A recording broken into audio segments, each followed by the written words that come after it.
Oh, hey, welcome to Tokyo. And this Square Watermelon, 3 months later, is in actually pretty good shape, surprisingly so. I just released an episode on the main channel talking about the Square Watermelon and its history. I redid this episode from 8 years ago because, number one, they asked me to come back down there, and I really wanted to do this again. Two, I think the people that I saw in 2016 were quite old, and they needed to bring in new people because the Square Watermelon was actually in danger of going extinct.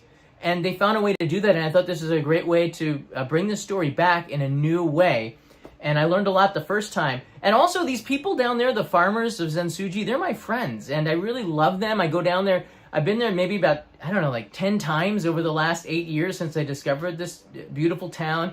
And my new friends Daryl and Natsu, who live in Zentsuji, invited me to see their Akiya, as well as coordinate this with the city of Zentsuji. I think it's a great place to live. But I want to talk about the Square Watermelon and the episode, and a lot of the questions that I got, like, why don't you just eat the Square Watermelon? Why don't they just make it ripe so I can eat it? Why do they have to make it unripe? Can't they find a way to do it? It's not a square, it's actually a cube. I get it. I get all the questions, and I want to answer that in this live stream. How you doing, everybody? I hope you're having a wonderful evening in the United States. This is amazing because this Square Watermelon is 3 months old, if you can believe that. 3 months. And it's in pretty good shape. And that's the point. And this is sort of why I really wanted to bring this episode to you. After 3 months, the Square Watermelon, maybe even more, they harvested this. I got this Square Watermelon at, the middle of July. So we have here July, August, September, and then to the middle of October. So it's coming up on 4 months since it was harvested.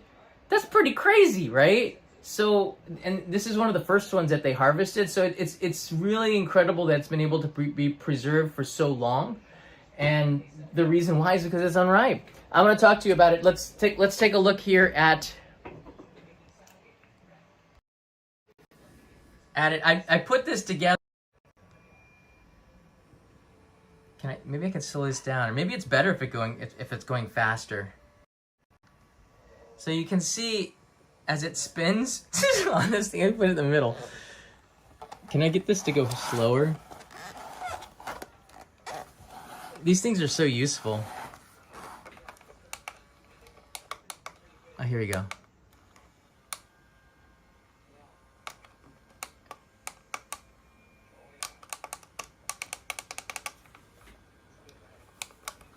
All right.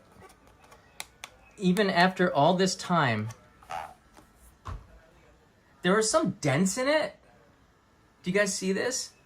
There's like a couple of scratches, and the reason why, like anything that was scratched up in the box, why they're so careful with it, after a certain amount of time, a scratch or a little bit of a bruise will start to turn. Okay, over time it browns over, and like the Square Watermelon, very Wolverine-ish, self-heals. So like it seems like it fixed itself, right? Here we can see on the other side of the Square Watermelon, there's a couple of scratches that happened when I first bought it, and it just kind of healed itself, but it browned up a little bit, and that's not ideal. But again, it's still amazing. 3 months later, the Square Watermelon is still in such good shape. Here's the top of it.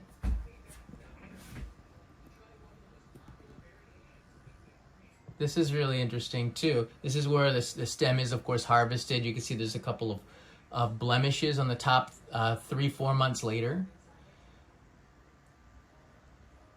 As it spins around. This one here is kind of worrying. I know it got dented up there and it just self-healed. So watermelons are self-healing organisms. But it's unripe. It's not something that you can eat. And I think that's a really important thing that you should consider. Do you want to eat it for real? Because if you do, then I think that this Square Watermelon, if you wanted to eat it, it's in 6 minutes in the video. This is really interesting here. I want to just show you really quickly.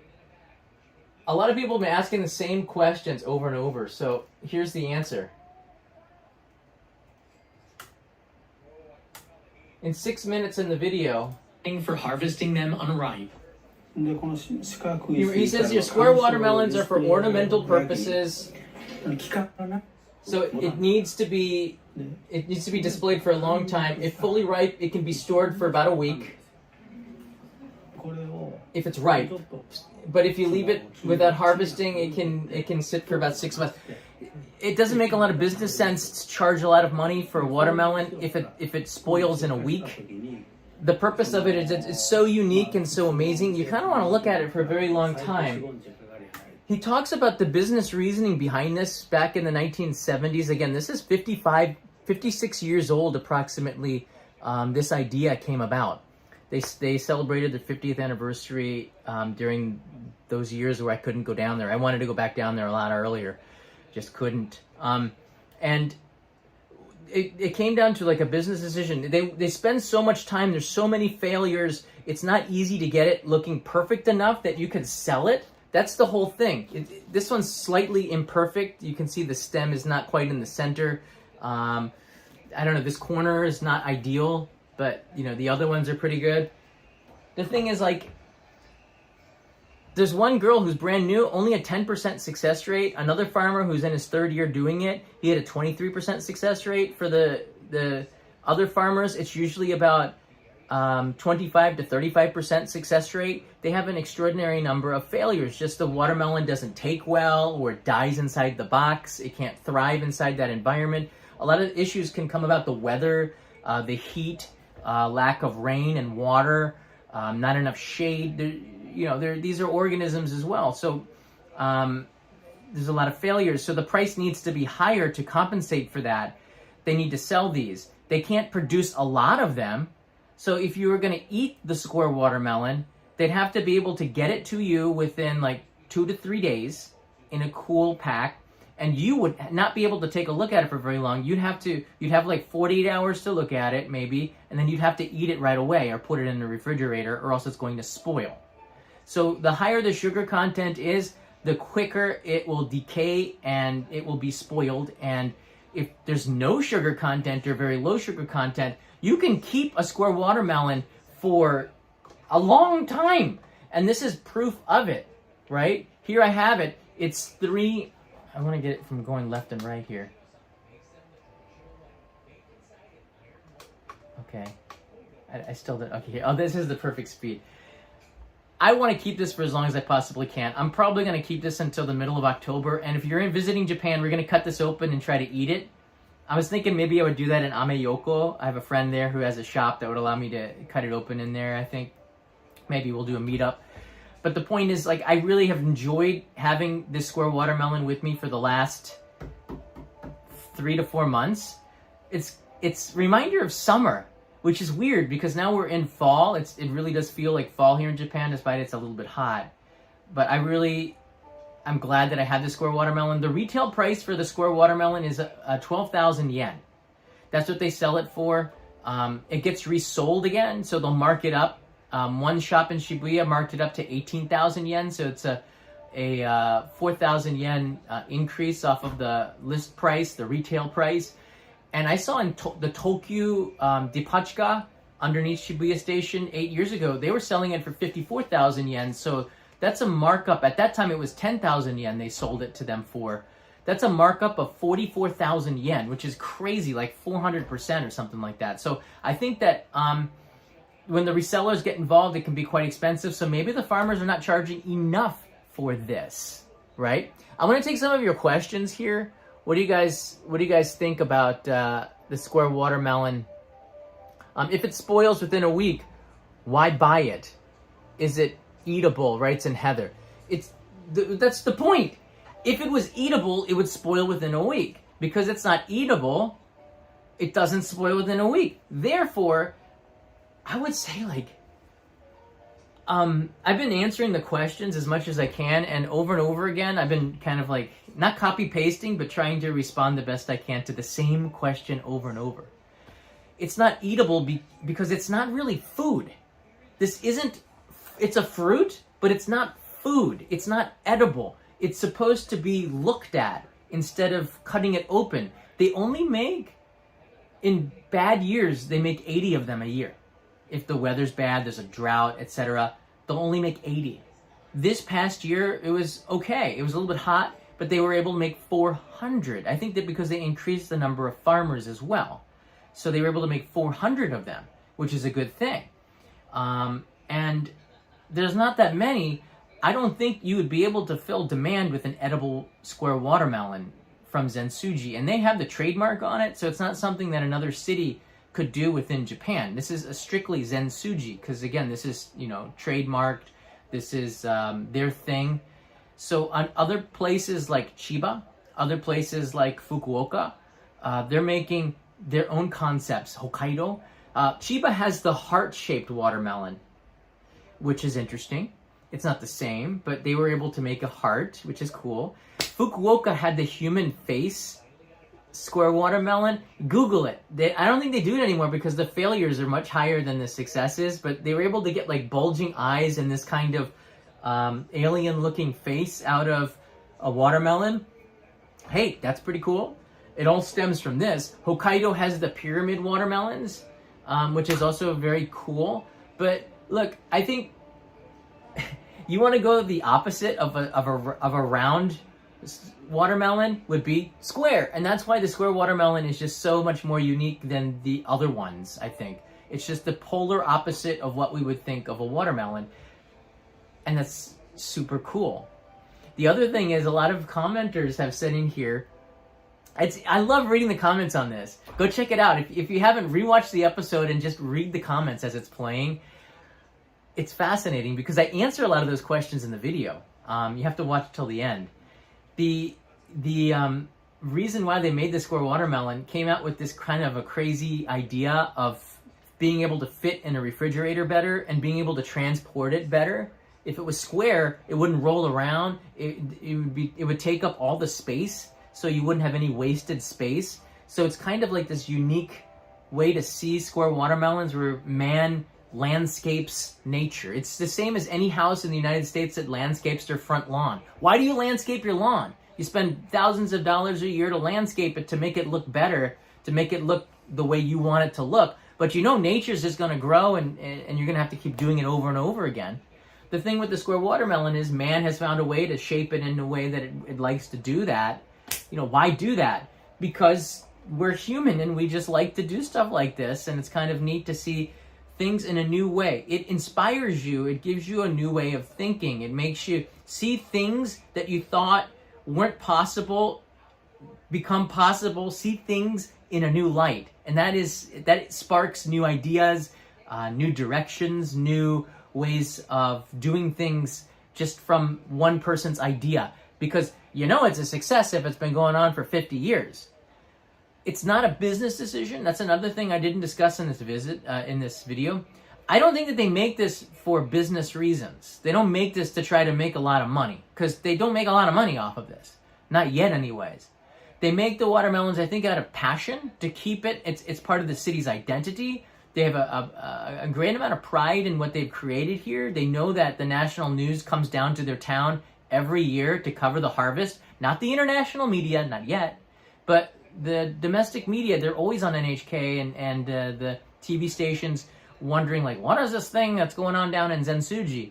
They're famous for it domestically. The world hasn't really discovered it yet. And I still think, despite the fact that I make this episode and a lot of other YouTubers have bought the square watermelon, not a lot of them talk about where it comes from. And that's the whole inspiration. Yamashita-san, who is the inventor of the square watermelon, his family, and they're the ones that really need to get most of the attention from something like this. Somebody who came up with that idea. Not the square watermelon, which is unique, but why did the guy invent the darn thing? That is amazing. Why is it turning? Well, because it's a square watermelon. If you wanted to display it, you would want it to... Are you annoyed by that? I can stop it. Sorry. Some people might be triggered. It is an election year. It's very easy to get triggered.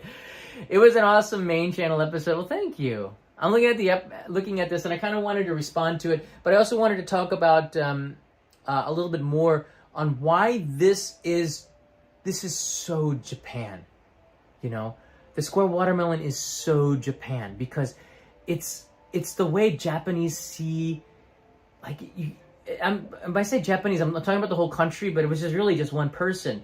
But there's so many people who just, society, majority of people go in the same direction. And when that happens, nature finds a way to bust out of that. That's why we have such unique creativity with manga and anime.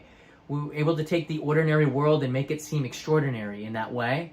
I think it's when the society is so everybody in one direction, Japan finds a way, that a few people, to bust out in most creative ways.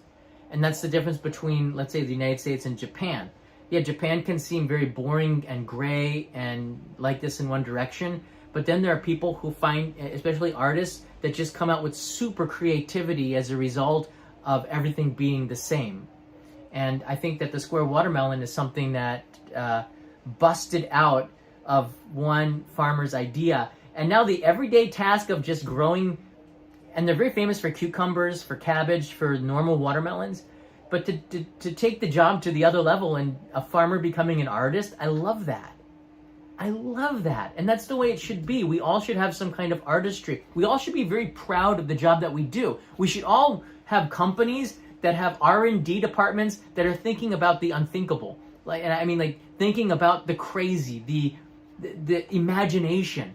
And if you can do that in your field, you're always going to have workers that are inspired by it and doing some amazing things because you're thinking bigger. This is the one thing that I love about some of the businesses in the United States. They're thinking large, like, let's go to Mars. Let's go and do the biggest things that seemed impossible 10 years ago. We're human. We kind of need to do that kind of stuff. And we had a farmer 55 years ago that did that. He was ahead of the time. You gotta tell you, and perhaps there is a market for square watermelons to be edible now. This is something that they didn't have 55 years ago. You can send these through mail, or you can send this by ordering on the internet and having. So perhaps the market for an edible square watermelon is there, and they could sell this for double the amount of money directly to people around Japan and the world using the internet. And I would love to work with them to try to modernize it. There is a lot of people in Japan right now and the world that are buying, like the word is boomer. I don't like to say that, but buying businesses from people in an analog era. They buy it cheap and then they digitalize it, and then they make millions and millions of dollars off of it, like plumbing. Think about being able to reserve online and getting a plumber from anywhere, from a business that's well established with a great reputation. So I think perhaps Zentsuji and a lot of Japanese businesses need to think like this and take advantage of this digital era. A personality of brick walls here. John, now that it's October, do you want to cover spooky related stuff? A little bit. I'm not really a Halloween guy, but now that I have a son who's young, I sort of do a little bit more than I did before. But one thing you won't see me doing is going out, getting drunk and doing stuff like this, because I don't abuse alcohol like I might have done maybe 20 years ago. I have maybe one drink a week now. It's not something that I do. So, I mean, maybe my take on Halloween is a little bit different than another YouTuber's take on it. But I think maybe we get back to just like trick-or-treating and stuff like this. Or just pure full-on horror. Because Japanese horror is amazing. I actually have the beginning of an edited episode on Japanese horror. I don't think it's going to come out this year, but in 2025, maybe we'll go all out on this, and I appreciate that comment in the super chat. Ramsey Silence here. The Japanese concept of wabi-sabi philosophy that encourages people to find beauty in imperfection. There you go. There's Japanese have a and I say this in generalities here. You have to. Not everybody is the same. Just keep that in mind. Japanese, though, have their own original way, have their own way of doing things, and you could see that in everyday life. The way that they back in cars all the time. They never go front in. They always back in. They're thinking about the escape. So I mean, like, they drive on the left side, not the right side, despite the fact that the United States was here during the occupation. They probably could have changed it over, but they decided not to, and they drive on the left side, not the right side. It's all like completely the grammar, ball it is, ball desu, like the way that Japanese think is different than the way that Americans and Westerners think. So I completely respect that. I recognize it and understand it. And that wabi-sabi, you're so dead on with there, finding beauty in something that is imperfect. I think that's wonderful. This is actually perfect in its own square cubic way. Why is it called a square watermelon and not a cubed watermelon? Number one, square watermelon I think has a better ring than cubed watermelon.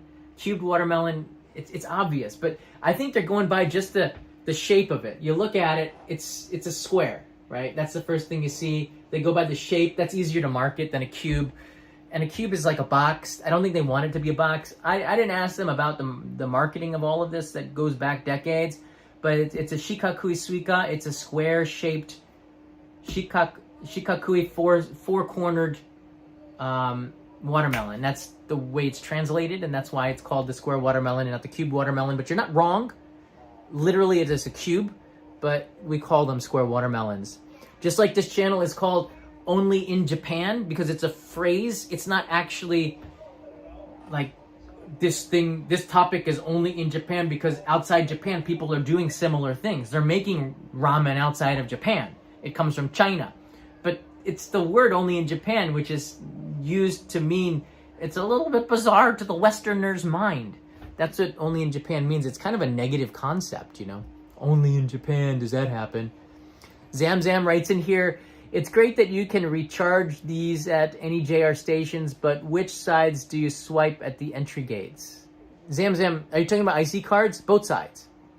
It doesn't matter what side you touch an IC card. I'm guessing that's what you're talking about there.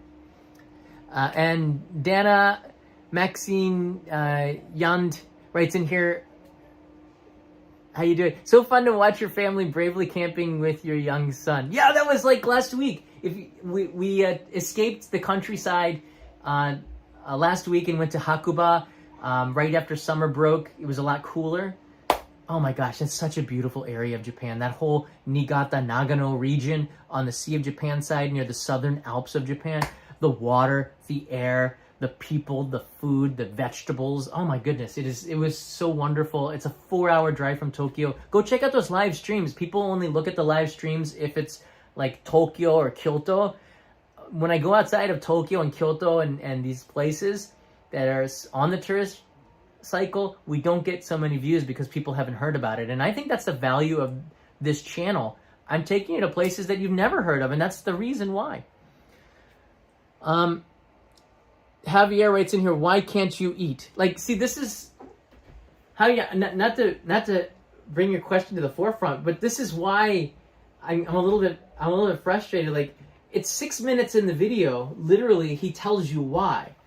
It's because they're harvested unripe because it'll last for 3 to 6 months. Now, this is like, I think, closer to 4 months than 3 months.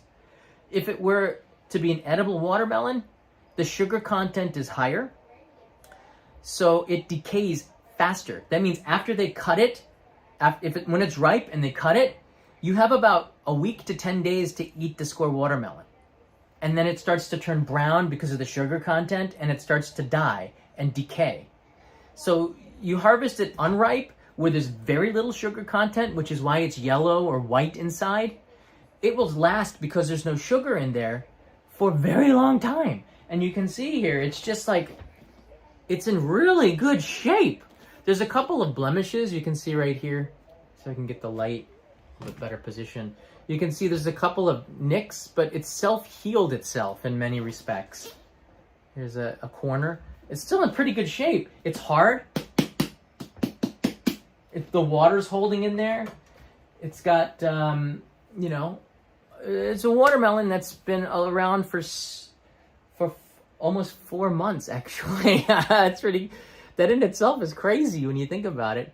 Michael Sasano's in the house. Aloha, my brother. That watermelon looks the same as when you first got it. It does. You know, the scratch is browned over a little bit, but other than that, it's, we need to give it a name. I think anyone in the comments, let me know what you think. We'll name her. We name ships after girls. Should we name watermelons after ladies as well? Or is that a male name? I'm not sure. You guys let me know in the comments. I'm not sure.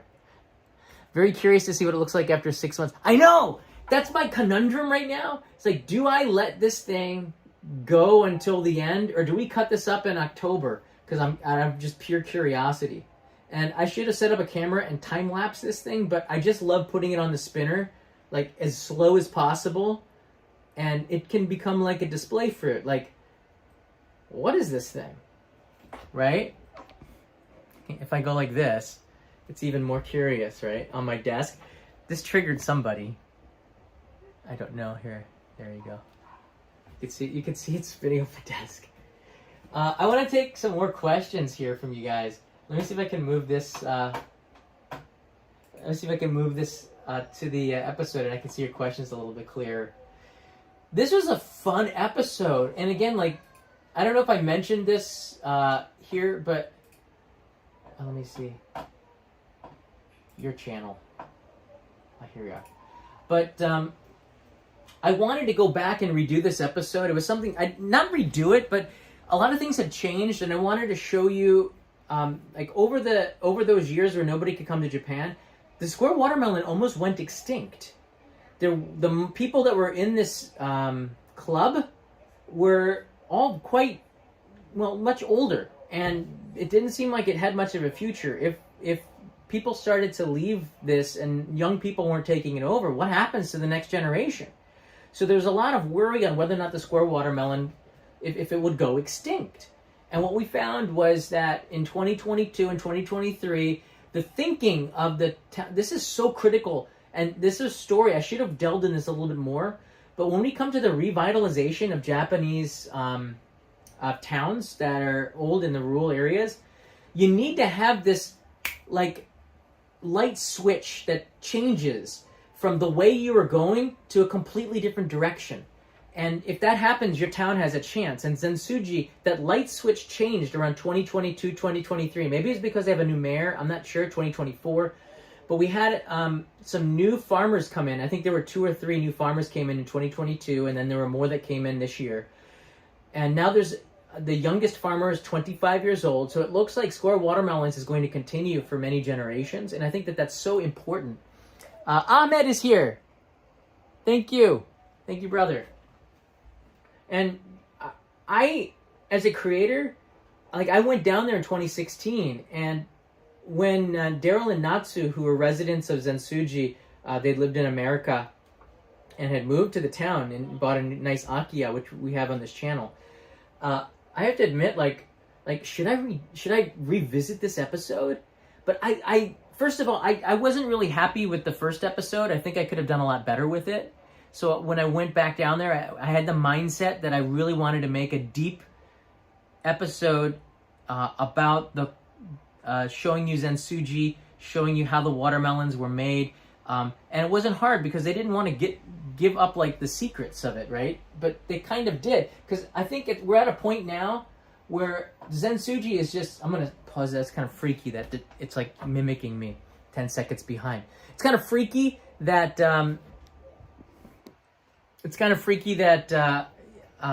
like, anybody can copy this. You can just get a box and put the watermelon in it and make it. But Zentsuji now is becoming a strong enough name where, of course, people are going to try to copy innovation, and that can't be stopped.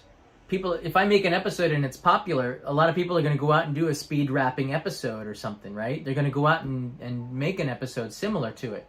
That's life. That happens. It's good. But Zentsuji now, the town in Shikoku, has such a strong name, and of course the trademark of Square Watermelons, probably a patent would be better, but it would have expired by now, I'm sure. That, look, the originals come from here. They need to lean into that and get their brand out more. And I think I want to really help them with that. You got to be in your life champions of certain things. Some people are into politics. I'm into Square Watermelons, and I'm into Japanese fruits and vegetables and food. So you can look to me to be a champion of small towns and their rural food and cuisine and innovations. And that's what I want to do. There's a town, Nakashibetsu, up in eastern Hokkaido. I made friends with the inventor of the musical road. There's an episode, and not a lot of people saw this episode. It's kind of heartbreaking to me in a way. I think. Hold on, I can escape it out. But I have an episode on the inventor of the Melody Road, and not a lot of people saw that episode. They get like 40,000 views or something. But this is such a, when you go to Nakashibetsu, it is like one of the most, it's like one of the most impressive things in eastern Hokkaido. This is where musical roads, now someone in Denmark will say we did it first, perhaps, but he did it in the 1980s. He discovered this. By driving over, like after a construction site, a excavator had raked the ground in a couple of places, and when he drove over it, it made a melody. So he started to say, "Wait a second, there's something here," and he experimented with it. And then in the 1980s, or was it 1990s, he came up with the first melody road in eastern Hokkaido. And now a lot of people are licensing this or working with him to try to get it right. It's not an easy thing to do. But not a lot of people watch this episode. I wonder why. This is 83,000 people from 2 years ago. So I went up to the very north of East Hokkaido to go and meet this inventor. And the reason I'm telling you this is I want to be a champion of Japanese innovation that is so unique and so incredible. I want to try to cover the entire story of it. And this, I believe in this last episode, I was able to do that, to cover like the entire story of the Square Watermelon. And who knows, maybe in 5 or 10 years, there's going to be more to it. Let me see if I can get some more questions here. How far can you push it with molds? I'm not sure what it is, but I think that they could do, Square Watermelon, they could do a lot better job with marketing, with products. I said that they should make a bakery. Maybe I should go make a bakery with cubed bread with watermelon cream inside. I love watermelon cream. I don't know how much of it is actually like watermelon flavored or chemicals, but it's really good. They seem to have that in Japan. Watermelon cake they have as well. So there's a lot of unique things here. It's hard to read the live chat through this, so I'm looking at the live chat on the screen. I saw Melody Road in Lancaster, Louisiana, and it's weird. I think that there's a lot of people who haven't done a good job with making it. There's a science behind it, how deep the grooves are and how they're spread apart. And if you don't do it right, you're going to mess it up, and it's a waste of taxpayer money. That's why you should just hire the dude from Nakashibetsu. He's such a good guy. I'm looking forward to going up there and seeing him again. I really am. Frank the Tank is here. Frank! Thoughts on Shibuya street drinking changes? I'm all for it. I think you can go and have a beer anywhere in Tokyo. You don't need to do it in Shibuya. There's too many people in Shibuya. I think it's the same like in New Jersey. Car insurance is much higher than it is in like Wyoming. There's just too many people. Too many things can go wrong. Less people should be on the road. So maybe in that kind of a thinking, you don't need to have any drinking on the streets in Shibuya.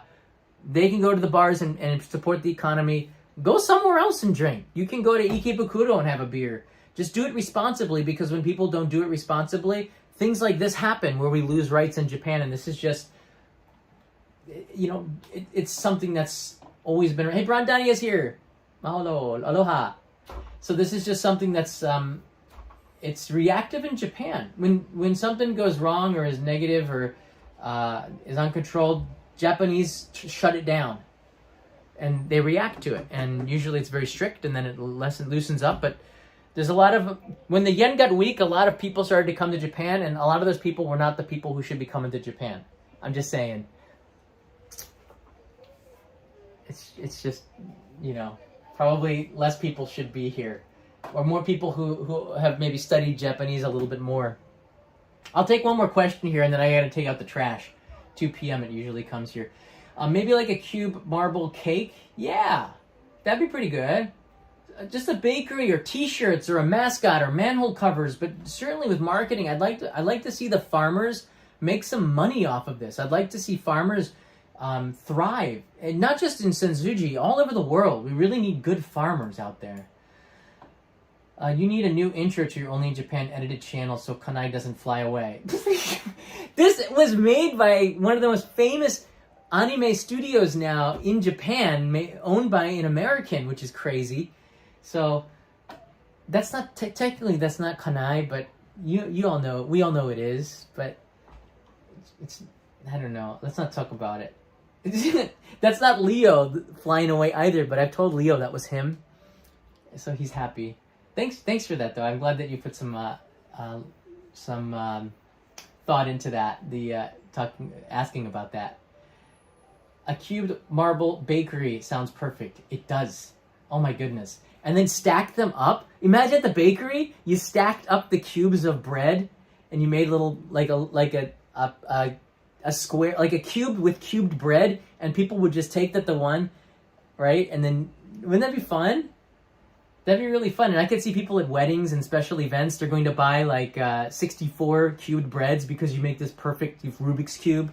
That'd be just so cool. Arthel, that's right. Oh man, I love Arthel and his brother over there at D'Art Stagio. They're amazing people, and he's doing some amazing things. He's such a great businessman as well.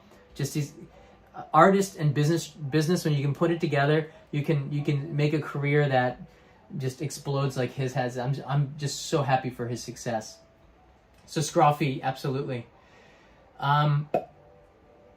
Yeah, there you go. So just to sum up real quickly before we go, this is the Square Watermelon, almost 4 months afterwards, and it's in pretty darn good shape for so long. And the reason why it can be preserved this much is because you can't eat it. It's not food, and I think I should have talked about that in the main channel episode. It's not food. This is it's art. It's like I said it, it's display, right? But it's not food. It's something more than that, right? It's art. And yeah, definitely if you have some time, go into this new episode on the main channel and check it out and leave me a comment, because I love to read what you guys are saying about it. It gives me ideas on also, if it's successful or not, what more can I do for this channel. Next episode, Tuesday. So I'll have a new main channel release. It's a new channel. This isn't the old channel. So the last video on Square Watermelons is on another channel. So this is the only Square Watermelon on my main channel. If you haven't subscribed to it, I'm still surprised how many people are asking me, why aren't I subscribed to why don't you have a lot of subscribers? It's just because it's a new channel, and I'm not somebody who's going to bash the people who might have not been completely fair to me. I try to take the high road whenever I can, but I wasn't given a chance to on that channel to say goodbye, for example, or to say anything. So that was kind of a shame. It left a lot of viewers upset, and also left a lot of viewers in limbo, not wondering where I went. And I had to go and do that myself. And you have to earn it. You have to suck it up and go out there and earn the subscription again. And I'll have another episode on Tuesday, and then I'm going to try very hard to get as many as I can out. I haven't done a great job of it this year. I've been micro-focusing on some of the episodes, and I'm still doing this all myself, except for Emmy, who's my assistant. And it's like when I had to restart, it became like I did back in 2012, 2013, when I came up with Only in Japan as a concept. So, it's a good thing. An artist should paint. An artist should be down there making it, not hire an editor to do everything, but I still do everything myself. And with the love of our Patreon community, which is keeping me up to date. All right, guys, go check out this video. I'll see you in another episode live tomorrow. I'm trying to go to, I'll take you out to the countryside tomorrow if I can. It's raining today in Tokyo, so eyes on the weather. And next week, I'll try to take you out of Tokyo, and we'll do some fun stuff as fall comes. It's exciting. It's an exciting time. Mata ne. Thanks, guys.